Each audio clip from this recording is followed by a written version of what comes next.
nakakayo tayo.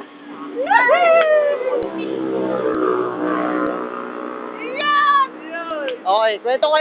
Kwentuhan tayo. Unggoy naman, ang lumabas. Hindi sir, kwentuhan tayo. Video yan. Video. Hindi, kuya bukas, uli ka rito ha. Beginner lang akong ban, naglalako ng tao. Pero sa akin, may na-apply na ako sa mall ng washer. Doon sa pag-skate, nakagawa ng pero hindi lang ako high school graduate. College level din ako. Galing ako sa mama, sa Philippine Consultant Academy. Hindi sa Philippines.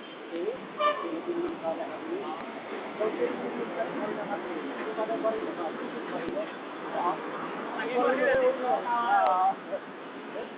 pagkatapos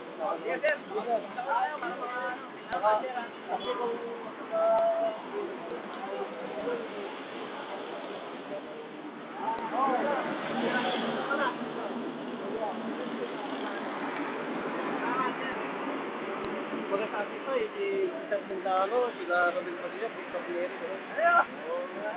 Puro bigatin Kapista. Okay, captured!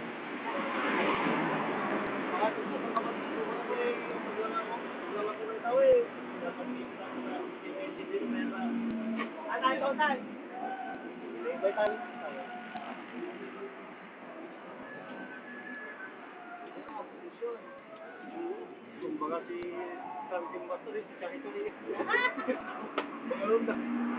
Sige. Good luck po, sana maubos po. Alang-alang sa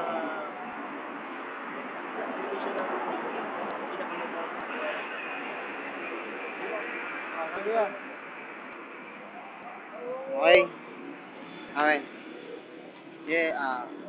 Tatapos lang po namin makausap yung kuya, yung mga tao. Ay, di naman, anong oras interview na? talaga pare. Pagkatapos, 4:05. Ganun po yung, ganun po yung mga Pilipino. mamaya ko interview pare. Masipag, di ba? Nakita natin, di ba? Ibang tao, sila magsigap din.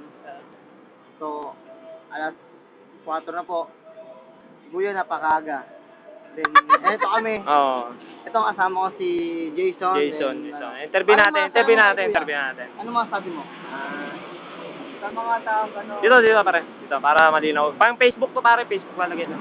Sa mga tao Sige. mo nun, inaangaanya kasi unang-una, alam mo yung pagkatao ng tunay ng Pilipino, di ba? Na marunong siya maglako ng mga paninda. Ganyan ang mga tunay na Pilipino, hindi sumusuko hindi sa mga sumusuko. pagsubok. Ano yung determinasyon, di ba? Oo. Yun ang bibigay ng sipag.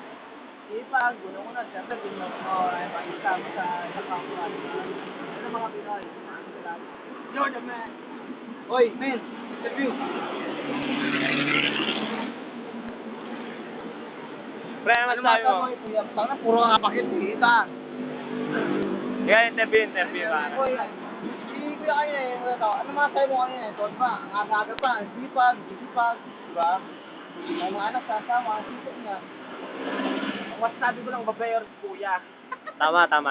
Wala siyang concert sa pamilya niya. Oo, tama. Ang iniisip niya. Tama! Akala ko nga siya ng takot. Ano ba tayo na ilaw? Pila tayo na ilaw! Pero pagdating ng umaga, di mo picturean. Ano yung kalokohan? Ano yung flip top? Yung flip top? Ay, ganun pare, ano masasabi mo kay kuya? Ito mo si kuya, sisipag, ano masasabi mo? Lagay mo yung Direk, okay? Okay na. Makakabangkay. Okay. Direk, ang sabi ko lang, ang daming nakikipagsapalaran sa ating buhay, pero nandito pa rin sila, at kahit walo na anak niya, nakuha niya pang mambabae. Pero sa atin lang mga kabataan, sa lahat ng makakabasa nito makakakita nitong video na to. Hindi, makakakita nitong video na to Sana lang wag natin gayahin si Kuya kasi siya ang makakasira sa mga kabataan sa ngayon. Kuya, kung ikaw sana, babangga ka. Joke lang. Sa atin lahat magsumikap tayo sa buhay para maranasan natin ang tagumpay. Okay?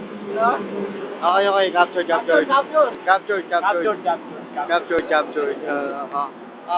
Amuse namin. Muse.